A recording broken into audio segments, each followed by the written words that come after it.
Hello students, this is part 3 of J.S. Mill related theories. तो आज हम लोग J.S. Mill की थ्योरीज को और थोड़ा आगे लेकर के चलेंगे. देखेंगे कि why he is known as champion of democracy at the same time criticized as a reluctant democrat. देखिए, सबसे पहले देखते हैं कि J.S. मिल को कहा जाता है चैंपियन ऑफ लिबर्टी. कल ही हमने एक कोट देखा था जो अक्सर J.S. मिल से रिलेट करके देखा जाता है पॉलिटिकल थ्योरीज में. वो ये है कि if any one is liberal it is Mill. Isaiah Berlin जैसे थिंकर्स ने ये कोट बार बार कहा है और ये अक्सर कहा जाता है पॉलिटिकल थ्योरीज की दुनिया में J.S. मिल के लिए कि अगर कोई लिबरल है वाकई तौर पे तो वो J.S. मिल है. ऐसा क्यों कहा जाता है? क्योंकि J.S. मिल ने जॉन लॉक के क्लासिकल लिबरलिज्म के आइडियाज को आगे बढ़ाया है. बट जॉन लॉक ने वैसे तो कहा कि natural rights are 3, life, liberty and property, but उसके बाद ओवर इम्फेसाइज किया ऑन प्रॉपर्टी. तो जॉन लॉक की जो लिबरलिज्म है it is known as property centred liberalism. वही फिर उस क्लासिकल लिबरलिज्म को आगे ले जाते हुए J.S. मिल ने भी लिबरलिज्म की बात की है, बट उन्होंने लाइफ, लिबर्टी और प्रॉपर्टी में ज़्यादा इम्फेसाइज किया है लिबर्टी के ऊपर. That is why John Locke and J.S. Mill both belongs to classical liberalism trend. But John Locke के लिए कहा जाता है कि his liberalism is property centred while Mill's liberalism is liberty centred. John Locke का वो कोट आपको याद होगा, मैंने कराया था कि the sole purpose for which man has created commonwealth, commonwealth मतलब the government, is protection of property. वहीं J.S. मिल क्या कहते हैं कि the only purpose for which power can be rightfully exercised over any member of civilized community is to prevent harm to others. तो prevent harm to others या दूसरे शब्दों में कहें तो to ensure liberty to others.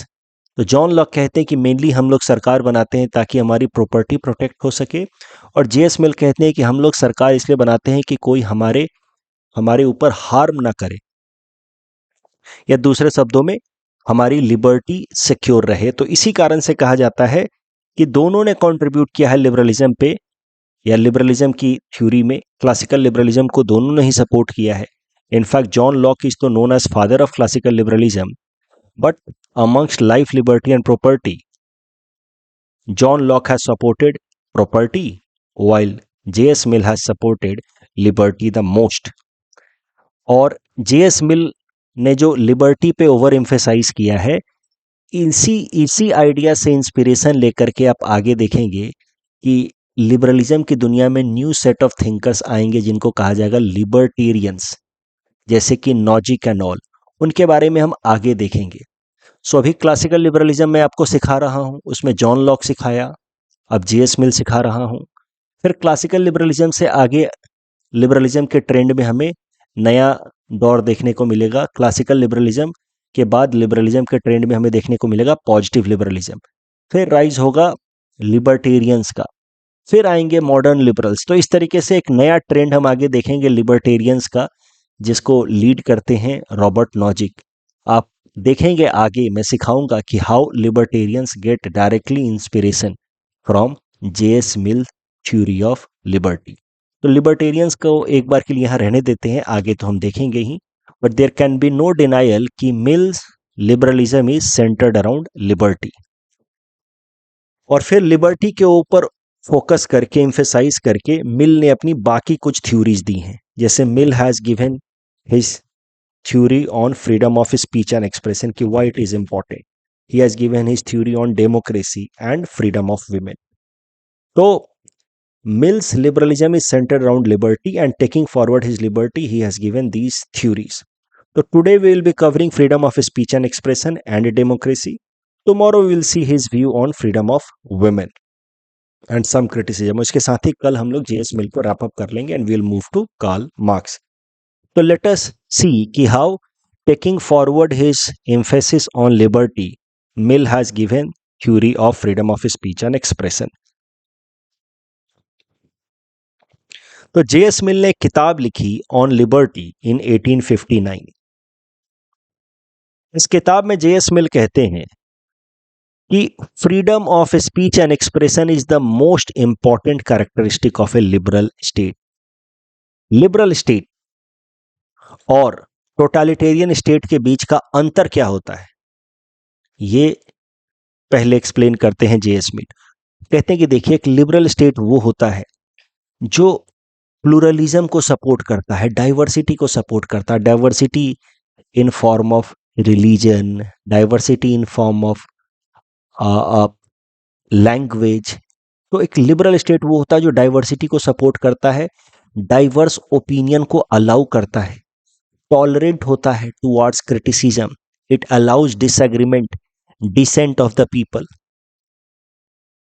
जबकि वहीं totalitarian state क्या होता है, वो लिबरल स्टेट का बिल्कुल अपोजिट होगा। वो चाहेगा होमोजेनाइजेशन, पूरी जो सोसाइटी है या उस देश के लोग हैं वो एक जैसा बिहेव करें, वो सरकार को क्रिटिसाइज ना करें, वो एक पर्टिकुलर जाति या एक पर्टिकुलर धर्म को माने। तो जैसे हिटलर एक टोटलिटेरियन स्टेट बनाना चाहता था, या he converted Germany into a totalitarian regime.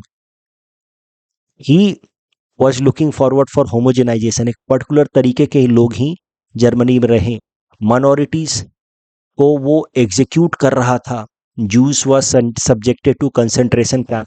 तो Hitler's regime can be an example of totalitarian state which is opposite of liberal state, where focus was on homogenisation, सब एक जैसे हों, no criticism of the government, coercion of the dissenter, जो सरकार को criticise करेगा उसको सरकार टॉर्चर करेगी, हैरास करेगी। तो that is the basic definition of totalitarian state. Liberal state which supports openness, freedom, pluralism, it is tolerant. और जेएस मिल कहते हैं कि एक लिबरल स्टेट बनाने के लिए सबसे ज्यादा जरूरी है freedom of speech and expression. Freedom of speech and expression जरूरी क्यों है, व्हाई इट इज नेसेसरी। वो कहते हैं कि देखिए, इसको दो लेवल पे समझा जाए। जब freedom of speech and expression होता है लोगों के पास, तो इंडिविजुअल की पर्सनालिटी डेवलप होती है, क्योंकि उसके पास ऑप्शन होता है डिबेट करने का, काउंटर आर्ग्यूमेंट्स रखने का अगेंस्ट द प्रिवेलिंग आइडिया। जैसे किसी भी समाज में जहाँ पे ओपन डिबेट है, फ्री सोसाइटी है, वहाँ पे इंडिविजुअल जो हैं जिनके पास freedom of speech and expression है, वो क्वेश्चन कर सकते हैं, मीडिया में अपने आर्ग्यूमेंट्स को रख सकते हैं, अखबारों में अपने आर्टिकल्स पब्लिश कर सकते हैं, सोशल मीडिया पे सवाल के सरकार के एक्शंस को क्वेश्चन कर सकते हैं। तो freedom of speech and expression से इंटेलेक्चुअल डेवलपमेंट होता है। और जब इंडिविजुअल लेवल पे लोगों को freedom of speech and expression मिलता है और उससे उनका इंटेलेक्चुअल डेवलपमेंट होता है, तो फिर वो स्टेट जिसके अंदर लोग जो हैं इंटेलेक्चुअली डेवलप्ड हैं, वो स्टेट भी स्ट्रॉन्ग, रोबस्ट स्टेट बनता है। क्योंकि जब लोग इंटेलेक्चुअली डेवलप होंगे, so they will do away social evils and dogma. तो freedom of speech and expression individuals को इंटेलेक्चुअली स्ट्रॉन्ग बनाता है, और इंडिविजुअल्स ही तो टुगेदर मिल करके स्टेट बनाते हैं, और इस तरीके से स्टेट भी रोबस्ट बनता है। सो ये आर्गुमेंट देते हैं जेएस मिल कि why freedom of speech and expression is important. He says कि freedom of speech and expression which is his extension of liberty. Liberty किस किस तरीके से एक्सप्लोर की जानी चाहिए, तो पहला आर्गुमेंट वो देते हैं freedom of speech and expression. कहते हैं कि freedom of speech and expression is the essential feature of a liberal state, और freedom of speech and expression होने से इंटेलेक्चुअल्स स्ट्रांग बनते हैं, इंडिविजुअल्स इंटेलेक्चुअल बनते हैं, और उससे एक स्टेट ग्रेट बनता है। So intellectual individuals make a great state. जिस समाज में लोग सोचने समझने वाले हैं, चर्चा करते हैं, किसी भी आइडिया को एज इट इज एक्सेप्ट नहीं करते हैं, उसको क्वेश्चन करते हैं, काउंटर आर्गुमेंट करते हैं, उससे इंडिविजुअल्स इंटेलेक्चुअल बनते हैं और नेशन ग्रेट बनता है। इसी कॉन्टेक्स्ट में जेएस मिल का ये कोट आपको देखना चाहिए, no state becomes great by dwarfing its own people. अपने लोगों को सप्रेस करके, उनके freedom of speech and expression को सप्रेस करके कोई स्टेट ग्रेट नहीं बन सकता। आपको क्या लगता है, म्यांमार एक ग्रेट स्टेट बन जाएगा जहां पे लोगों के freedom of speech and expression को सप्रेस किया जा रहा है? नहीं बन पाएगा, क्योंकि फिर लोगों की सोचने समझने की ताकत डेवलप नहीं होगी। लोग डर में ज़्यादा जिएंगे, ना कि साइंटिफिक, ओपन, थिंकिंग डेवलप कर पाएंगे। और जब लोगों की सोचने समझने की ताकत डेवलप नहीं होगी तो लोगों से तो स्टेट बनता है, तो स्टेट ग्रेट कैसे हो सकता है? So this is how he has explained the significance of freedom of speech and expression. It leads to liberal state, and such liberal state becomes a great nation. He has given 5 classical arguments in favor of freedom of speech and expression. कि क्यों freedom of speech and expression जरूरी है? वो पहला argument देते हैं टीलियोलॉजिकल argument. टीलोज मतलब होता है पर्पस, ये हमने अरिस्टोटल के टाइम में ही देखा था।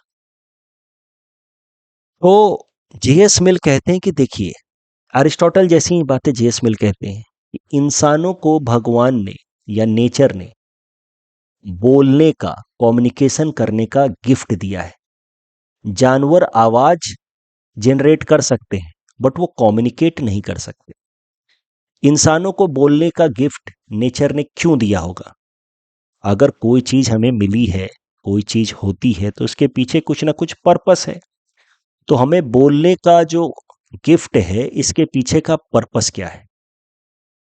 और जेएस मिल कहते हैं कि इसके पीछे का पर्पस है कि हम सच की खोज करें, सच्चाई की खोज करें, किसी भी एरिया में, सिर्फ एक पर्टिकुलर एरिया में नहीं, साइंस की दुनिया में, रिलीजन की दुनिया में, फिलॉसफी की दुनिया में हम सच्चाई की खोज करें। सच्चाई की खोज के लिए जरूरी है कि हम डिबेट डिस्कशन कर पाएं, और हम डिबेट डिस्कशन कर पाएं इसीलिए नेचर ने या गॉड ने हमें बोलने की ताकत दी है, कम्युनिकेट करने की ताकत दी है। और इस कारण से हमें फ्रीली कम्युनिकेट करना चाहिए, अपने ओपिनियंस को फ्रीली आगे रखना चाहिए, ताकि हमारा जो मकसद है, जिस मकसद से नेचर ने या गॉड ने हमें बोलने की ये जो ताकत दी है, जिसकी मदद से हम सच्चाई को ढूंढ पाए, वो मकसद पूरा हो सकता है। तो पहला आर्गुमेंट जो है वो टीलियोलॉजिकल आर्गुमेंट, कि हमारे जीवन का मकसद है सच्चाई को ढूंढना in the field of philosophy, science, religion. सच्चाई तभी ढूंढी जा सकती है जब हम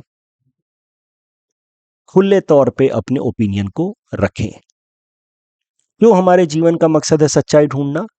क्योंकि इसीलिए तो नेचर ने हमें बोलने का पावर दिया है। अगर नेचर नहीं चाहती कि हम सच्चाई ढूंढें, एक्सप्लोर करें, तो हमें बोलने का पावर क्यों देती? बाकी जानवरों की तरह हम भी बस साउंड क्रिएट करते, जिससे थोड़ा बहुत इंटरैक्ट कर पाते एक दूसरे के साथ, लेकिन इतना डीप कम्युनिकेशन नहीं कर पाते। तो ये है टीलियोलॉजिकल आर्गुमेंट। हमारा मकसद है सच्चाई ढूंढना, इसीलिए हमें बोलने का पावर मिला है। अब हर एक इंसान को बोलना चाहिए, जो उसको समझ आता है, जो उसकी समझ के हिसाब से ओपिनियन बनता है, उसको बोलना चाहिए। Even a mad person should be allowed to speak, ऐसा कहते हैं जेएस मिल। किसी को पागल पागल बोल करके चुप नहीं करा देना है। बहुत होगा तो क्या होगा, उसका जो ओपिनियन होगा वो हो सकता है कि सच ना हो, ट्रू ना हो, लेकिन फिर भी हमें अनट्रू ओपिनियन को भी सप्रेस नहीं करना चाहिए, क्योंकि जो हम ओपिनियन को सप्रेस कर रहे हैं हो सकता है वो ट्रू हो। जैसे एक वक्त था जब गैलीलियो और कॉपरनिकस जैसे लोगों की आवाज को दबाई जाती थी, उनको पागल कहा जाता था, लेकिन वो तो सच कह रहे थे। तो हमें किसी भी ओपिनियन को सप्रेस नहीं करना चाहिए, because the suppressed opinion may be true. और अगर हम किसी ट्रू ओपिनियन को सप्रेस कर देंगे तो सोसाइटी में not be able to discover truth. फिर जेएस मिल कहते हैं कि कोई भी ओपिनियन जो कोई एक इंसान दे रहा है उसको सप्रेस नहीं किया जाना चाहिए, क्योंकि या तो वो ओपिनियन पूरी तरीके से सत्य होगा, उस केस में समाज को एक नई सच्चाई का पता लगेगा, इसलिए उसको सप्रेस नहीं किया जाना चाहिए। या तो उसमें कुछ सच्चाई होगी, कुछ कमियां होंगी, यानी कि वो पार्शियली ट्रूथ होगा, उस केस में भी उसको सप्रेस नहीं किया जाना चाहिए, क्योंकि जो उसके अंदर का पार्शियल ट्रुथ है वो समाज को एक नया डायरेक्शन या नई सच्चाई बताएगा। हो सकता है कि वो जो ओपिनियन है वो पूरी तरीके से गलत हो, पूरी तरीके से गलत है, तब भी उसको सप्रेस नहीं किया जाना चाहिए, क्योंकि जब हम उसको विचार करते हैं उस ओपिनियन को, और फिर हम लोग सोचते हैं, समझते हैं, तो जो प्रेवलेंट ओपिनियन है वो और ज़्यादा स्ट्रांग बनता है। जैसे कुछ लोग आज के दुनिया में कहना सब शुरू कर चुके थे कि नहीं नहीं, ग्लोबल वार्मिंग जैसी कोई चीज़ रियलिटी नहीं है, ये झूठ है, गलत है। अब उनके ओपिनियन को भी जबरदस्ती चुप नहीं करा देना, कहे पागल बात मत करो, पागल जैसी बात मत करो। उनके ओपिनियन को भी सुनना है कि अच्छा तुम कह रहे हो कि ग्लोबल वार्मिंग जैसी कोई चीज़ नहीं होती है, बस प्रोपेगेंडा है, ठीक है। अब फिर उनके ओपिनियन को लेकर के हमें इवैल्यूएट करना है, रिसर्च करना है कि सच में टेम्परेचर राइज कर रहा है या नहीं कर रहा है, पहले के मुकाबले जो एक्सट्रीम वेदर कंडीशंस बढ़ रहे हैं कि नहीं बढ़ रहे हैं। और उससे होगा क्या कि जब ये साबित हो जाएगा कि ग्लोबल वार्मिंग इज रियलिटी, तो उससे जो उनका opinion which was completely wrong, वो जब गलत साबित होगा तो हमारा जो प्रेवलेंट ओपिनियन है कि ग्लोबल वार्मिंग हो रहा है वो और ज़्यादा स्ट्रांग बनेगा। तो कोई भी ओपिनियन या तो पूरी तरीके से सच होगा, उस केस में समाज को नई सच्चाई मिलेगी, आधा सच होगा आधा गलत होगा, उस केस में भी समाज को कुछ नया जानने को मिलेगा। अगर पूरा गलत होगा तब भी उस ओपिनियन को एज इट इज सप्रेस नहीं कर देना, उसको अलाउ करना है अपनी बात को रखने के लिए, फिर इसको काउंटर करना। इससे जो प्रेवलेंट ओपिनियन है समाज का वो और ज़्यादा स्ट्रांग बनता है, साइंटिफिक बनता है। अगर समाज में जो मानी जाने वाली अवधारणाएं हैं, ओपिनियन है, वो पूरी तरह से सच भी हैं, मान लीजिए, लेकिन अगर उसके अगेंस्ट कोई काउंटर क्वेश्चन अलाउ ना किया जाए तो धीरे धीरे वो जो ओपिनियन है, प्रिविलेंट ओपिनियन, वो एक डॉगमा बन जाएगा, सुपरस्टिशन बन जाएगा, अंधविश्वास बन जाएगा। इसलिए every opinion even if it is 100% true must be allowed for counter question. याद है कार्ल पॉपर ने थ्योरी ऑफ फॉल्सिफिकेशन में ऐसा ही कहा था जब वो प्लेटो को क्रिटिसाइज कर रहे थे कि any opinion which is not open to criticism is actually dogma, if it has to be scientific one it must be open to criticism. ऐसी ही बात कह रहे हैं कुछ यहाँ पे जेएस मिल। फिर वो कहते हैं कि जब freedom of speech and expression होता है तो इंडिविजुअल का कैरेक्टर डेवलप होता है, इंटेलेक्चुअल एबिलिटी उसके अंदर आती है और उससे स्टेट भी पावरफुल बनता है। लेकिन JS mill also puts some limitation on freedom of speech and expression. No liberty can be absolute because absolute liberty can become license. It may start harming the liberty of others. ये कल हमने harm principal में देखा था JS मिल के, his distinction between liberty and license. तो JS mill puts limitation on freedom of speech and expression. He applies his harm principle on freedom of speech and expression and he says कि only that amount of freedom of expression is allowed which does not directly harm others. ऐसा ही idea हमको Indian constitution में देखने को मिलता है। Article 19(1)(a guarantees freedom of speech and expression, but article 19(2) put some reasonable restriction on freedom of speech and expression. तो कहीं ना कहीं जेएस मिल का जो freedom of speech and expression है and his limitation over it is seen in context of Indian constitution. Now we will talk about J.S. Mill's view on democracy. So J.S. Mill says that freedom of speech and expression को अगर हम naturally extend करें तो we will end up having a democratic system as best form of government. Freedom of speech and expression का natural extension है democratic form of government. ऐसा नहीं हो सकता कि हम freedom of speech and expression को वैल्यू कर रहे हैं, साथ ही साथ हमारा टोटलिटेरियन स्टेट है जहां पे कोई डिक्टेटर रूल कर रहा है। It will be inconsistent. Individual level पे अगर हमें freedom of speech and expression देना है लोगों को, तो कलेक्टिव पॉलिटिकल लेवल पे हमारा डेमोक्रेटिक फॉर्म ऑफ गवर्नमेंट की होना चाहिए। These are logically inter related idea. So let us see the link between freedom of speech and democracy. वो कहते हैं freedom of speech and expression supports open discussion, exchange of idea, and right to dissent या right to criticize against the popular opinion. And democracy institutionalizes this idea by justifying public debate, criticism of government policies and ensuring accountability of the government. Democracy का मतलब क्या है कि सरकार जो भी फैसले लेगी, अगर उसका कुछ निगेटिव आउटकम आ रहा है तो सरकार जनता के सामने आंसरेबल है, अकाउंटेबल है। आंसरेबिलिटी या अकाउंटेबिलिटी ऑफ द गवर्नमेंट को इंश्योर कराने के लिए हम अब सरकार से पूछें कि बताइए क्यों हुआ, इंडिगो क्राइसिस क्यों हुआ, हमें इतना ज़्यादा फेयर क्यों देना पड़ा 1-1 लाख रुपए। ये आम जनता तभी पूछ सकती है सरकार से जब डेमोक्रेटिक फॉर्म ऑफ गवर्नमेंट हो political system and individual level पे इंडिविजुअल्स के पास freedom of speech and expression है, जिसकी मदद से वो इंटेलेक्चुअली डेवलप हो चुके हैं. So freedom of speech and expression eight individual level, collectively at political level, will result into a democratic form of government. इसीलिए कहा जा सकता है कि democracy is freedom of speech in action at political level. जब individual level पे सबके पास फ्रीडम ऑफ स्पीच होगा तो पॉलिटिकल लेवल पे naturally we will have democratic form of government. GS Mill का जो व्यू है डेमोक्रेसी को लेकर के वो थोड़ा और अच्छे से समझते हैं. जेएस मिल को इसकी बड़ी चिंता थी, क्योंकि आप देखिए जेएस मिल जो है वो freedom of speech and expression को बहुत स्ट्रांगली सपोर्ट करते हैं.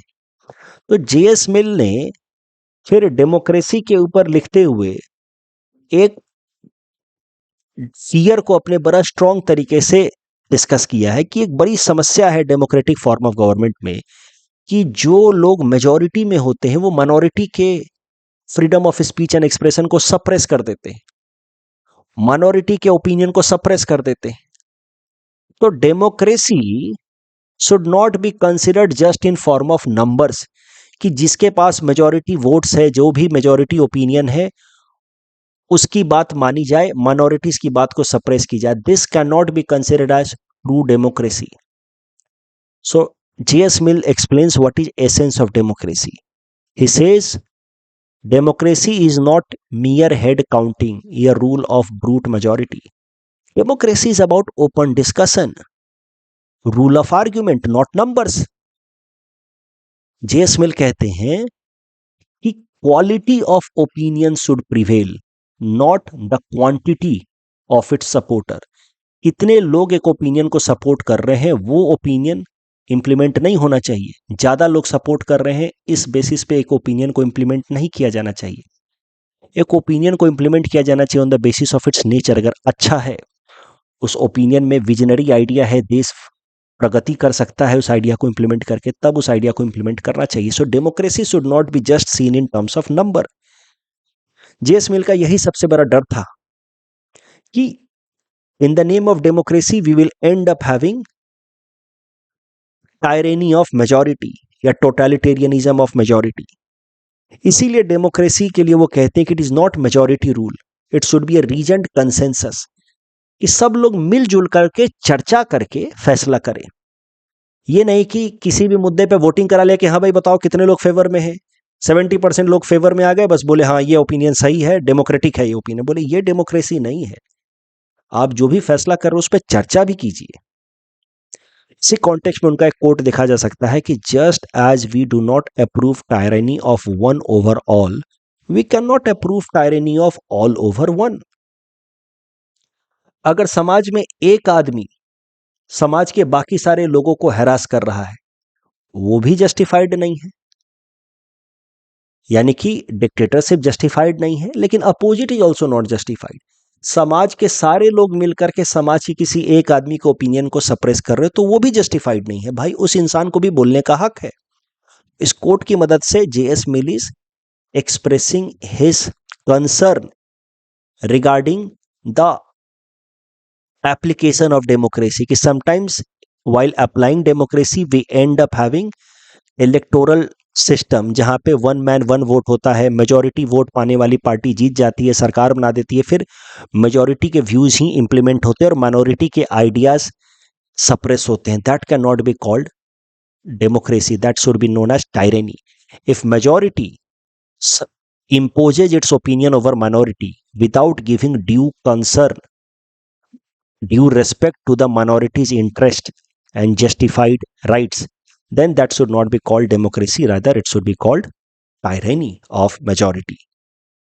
इसी कारण से बुक अपनी मिल अपनी book consideration on representative government 1861, तो मिल की एक किताब है लिबर्टी के ऊपर 1859 में, ये वाली जहां से हमने शुरू की, उस लिबर्टी वाले किताब में भी उन्होंने लिबर्टी और डेमोक्रेसी को आपस में रिलेट किया है.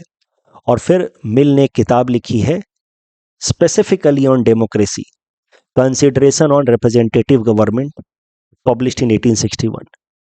इसमें मिल कहते हैं कि वैसे तो democracy should be based on reasoned consensus, सब लोग आपस में विचार करके, डिबेट डिस्कशन करके फैसले लें, सरकारों को ऐसे फैसला लेना चाहिए। बट फिर साथ ही साथ मिल ये भी कहते हैं अपनी इस किताब में कि modern societies are large, complex, यहाँ पे सब लोगों को एक साथ बुला करके उनका ओपिनियन ले करके और कंसेंसस बनाना इम्पॉसिबल है, इम्प्रैक्टिकल है। और इस कारण से मिल अब अपना कुछ प्रैक्टिकल सजेशन देते हैं in order to implement democracy in modern states, कि मॉडर्न सोसाइटीज में डेमोक्रेसी कैसे अप्लाई किया जाए, उसके लिए क्या प्रैक्टिकल सजेशन है। तो मिल कहते हैं कि मेजॉरिटी ही डिसीजन हो, जो मेजॉरिटी जिस फेवर में वोट करेगी वही फैसला हो, रिप्रेजेंटेटिव फॉर्म ऑफ गवर्नमेंट हो, मेजॉरिटी डिसीजन हो, लेकिन आफ्टर डेलिबरेशन, डेलिबरेशन मतलब ड्यू डिस्कशन।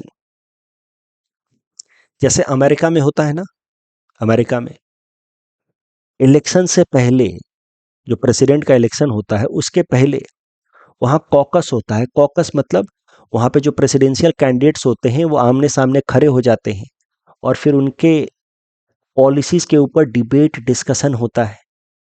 जो प्रेसिडेंशियल कैंडिडेट हैं वो कहते हैं कि अगर मैं जीत गया तो मैं ऐसी पॉलिसी लाऊंगा, फिर अपोजिशन कैंडिडेट कहता है कि अगर मुझे आपने वोट दिया तो मैं ऐसे पॉलिसीज लाऊंगा, फिर उन पे डिबेट डिस्कशन होता है। अंत में फैसला भले वोटिंग से ही होता है, मेजॉरिटी डिसीजन ही है, बट डिसीजन लेने से पहले ड्यू डिलिबरेशन, डिबेट डिस्कशन होता है। तो अमेरिकन कॉन्स्टिट्यूशन में ये सीधा सीधा दिखता है। भारत के सिस्टम में ऐसी बात तो है, मेजॉरिटी डिसीजन तो होता है, जहाँ पे हम लोग वोट करते हैं, जिस पार्टी को मेजॉरिटी सीट्स मिल जाती है वो सरकार बनाती है, और फिर पार्लियामेंट के अंदर जब भी कोई कानून बनाना होता है तो एक बिल रखा जाता है, उस बिल पे पहले चर्चा होनी चाहिए। चर्चा जो होती है वही है डेलिबरेशन, उसके प्रोज एंड कॉन्स डिस्कस किए जाए और उसके बाद अंत में वोटिंग हो जाए। लेकिन आजकल या इन जनरल हो क्या रहा है धीरे धीरे इंडियन पॉलिटिकल सिस्टम में, कि बिल रखे जाते हैं, मेजॉरिटी सीधा वोट कर दिया जाता है, डेलिबरेशन नहीं होता, डिस्कशन नहीं होता, जो माइनॉरिटी हैं उनके व्यू नहीं सुने जाते, ऑपोजिशन का व्यू नहीं सुना गया अगर, तो फिर मिल के आइडिया से वो थोड़ा डाइवर्जेंस हो जाएगा। तो इंडिया के अंदर जो पॉलिटिकल सिस्टम है, जो भारत के संविधान में लिखा गया है, वो काफी हद तक रिजेंबल करता है मिल के आइडिया से, which combines majority rule with strong with provision of deliberation. साथ ही साथ मिल कहते हैं कि मॉडर्न स्टेट्स में, मॉडर्न सोसाइटीज में अब डायरेक्ट डेमोक्रेसी तो संभव नहीं है, हमें रिप्रेजेंटेटिव डेमोक्रेसी करनी होगी। कंसेंसस बेस्ड डेमोक्रेसी तो संभव नहीं है, तो हमें मेजॉरिटी डिसीजन पे ही फैसला लेना होगा, लेकिन after deliberation plus there must be few protection given to minority and individual rights. तो भारत के संविधान को अगर देखा जाए तो भारत के संविधान में मेजॉरिटी डिसीजन तो लिखा गया है, मेजॉरिटी डिसीजन से ही सरकारें बनती हैं, मेजॉरिटी डिसीजन से ही बिल पास होता है। भारत के संविधान में माइनॉरिटी राइट्स को प्रोटेक्शन दिया गया है, इंडिविजुअल राइट्स को प्रोटेक्शन दिया गया है with help of part 3 of the constitution. लेकिन ये ड्यू डेलिबरेशन के लिए इनफ प्रोविजन नहीं है कि हर एक फैसला जो है वो सुन करके, सोच करके, अपोजिशन पार्टीज की, चाहे अपोजिशन पार्टी के पास कम सीटें ही क्यों ना हो, बट उसके ओपिनियन को सुन करके फैसला ले सरकार, इस ड्यू डिलिबरेशन के लिए इनफ प्रोविजन नहीं है। तो जेएस मिल की सबसे बड़ी चिंता यही थी। JS Mill supports the democratic form of government, he says कि democratic form of government is best form of government, क्योंकि यहाँ पे लेजिटिमेसी है सरकार के पास। People will obey laws made by such government because they have participated in making that government. So JS Mill कहते हैं कि democracy is best form of government, but democracy should not only be on the basis of numbers. Democracy should be on the basis of reasoning, quality of debate, not on the basis of quantity of voters. But JS Mill कहती है कि modern societies में quality को ensure कर पाना थोड़ा कठिन है, and that is why he gives his practical suggestion कि डायरेक्ट वोटिंग तो हो नहीं सकती, तो रिप्रेजेंटेटिव फॉर्म ऑफ गवर्नमेंट होगा, लोग अपने रिप्रेजेंटेटिव चुन के भेजेंगे और रिप्रेजेंटेटिव्स भी मेजॉरिटी के बेसिस पे फैसला लेंगे, कानून बनाएंगे। लेकिन फैसला लेने से पहले जो लेजिस्लेटिव बॉडीज हैं जैसे पार्लियामेंट है वहाँ पे प्रॉपर डिलिबरेशन हो, plus minority rights properly protected हों, इंडिविजुअल राइट्स प्रॉपरली प्रोटेक्टेड हों, ताकि ये जो डेमोक्रेटिक फॉर्म ऑफ गवर्नमेंट है it should not degenerate into टायरेनी of majority या मोबोक्रेसी।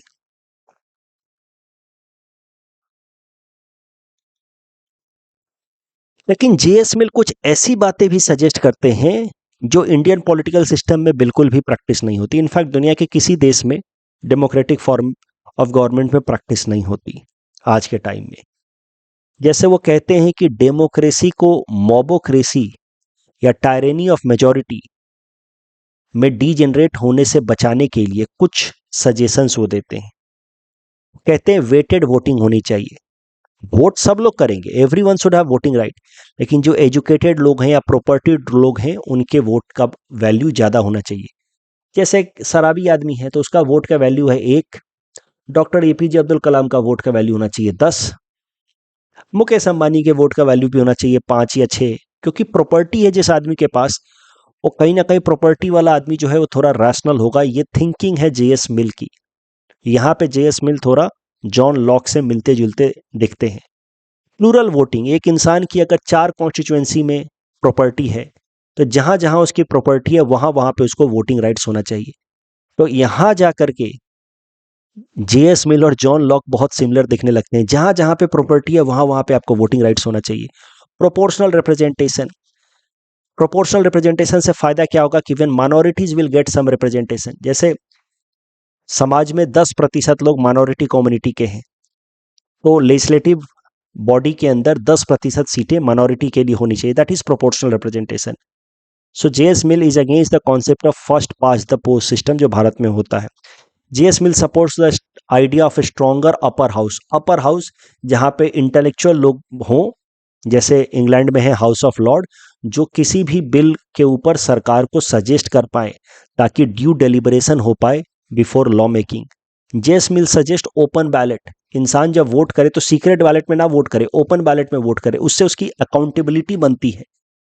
आप अगर किसी को वोट कर रहे हैं तो आपके पास जवाब भी होना चाहिए कि आप उसको क्यों वोट कर रहे हैं। आम लोग, बाकी लोग देख पाए कि आप क्यों और किसको वोट कर रहे हैं। देन ओनली आप जाति के नाम पे, धर्म के नाम पे वोट नहीं करेंगे, रीजन के नाम पे वोट करेंगे, रीजन के बेसिस पे वोट करेंगे। And JS Mill also supported women suffrage, यानी कि वीमेन को वोटिंग राइट्स भी होनी चाहिए। तो ये सब कुछ बातें हैं, इसमें से कुछ बातें भारत में होती हैं, जैसे वुमेन सफराज है बट ओपन बैलेट नहीं है, स्ट्रॉन्ग अपर हाउस है लेकिन प्रोपोर्शनल रिप्रेजेंटेशन नहीं है इन लेजिस्लेटिव असेंबली या लोकसभा, प्लूरल वोटिंग या वेटेड वोटिंग भी नहीं है। तो जेएस मिल का सबसे बड़ा डर यही था कि कहीं डेमोक्रेसी के नाम पे टायरेनी ऑफ मेजॉरिटी ना हो जाए, मोबोक्रेसी ना हो जाए।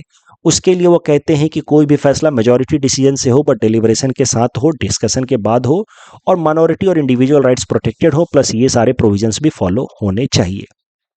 जेएस मिल अब थोड़ा और लिखते हैं डेमोक्रेसी के ऊपर और कुछ ऐसी बातें लिख बैठते हैं जिसके कारण उनकी डेमोक्रेटिक आइडियाज में थोड़ी सी कॉन्ट्राडिक्शन दिखती है।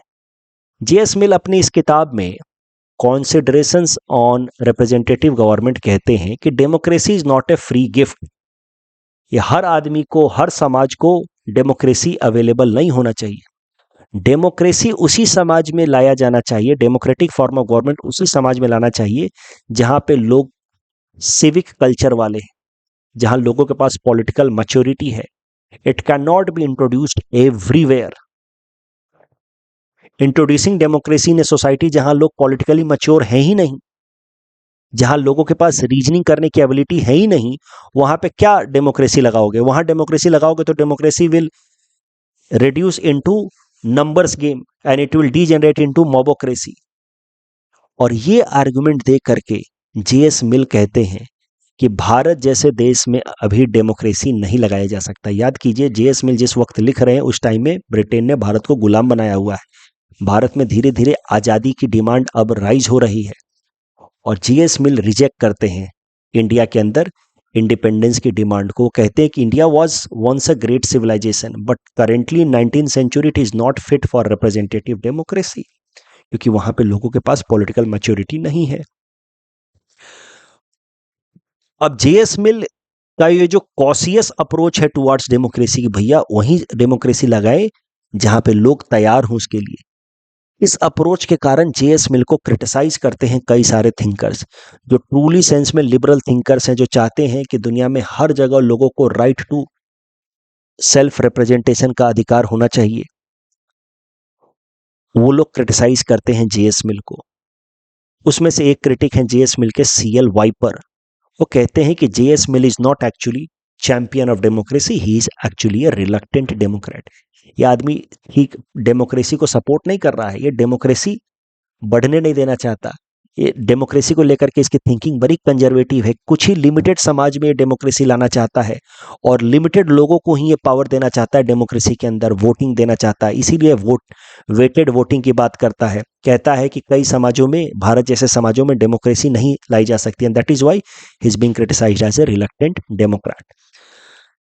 इसके आगे हम लोग कल देखेंगे J S Mill's view on freedom of women, taking forward his liberty centered liberalism, freedom of women, and then overall assessment of J.S. Mill, and then we'll move to Karl Marx.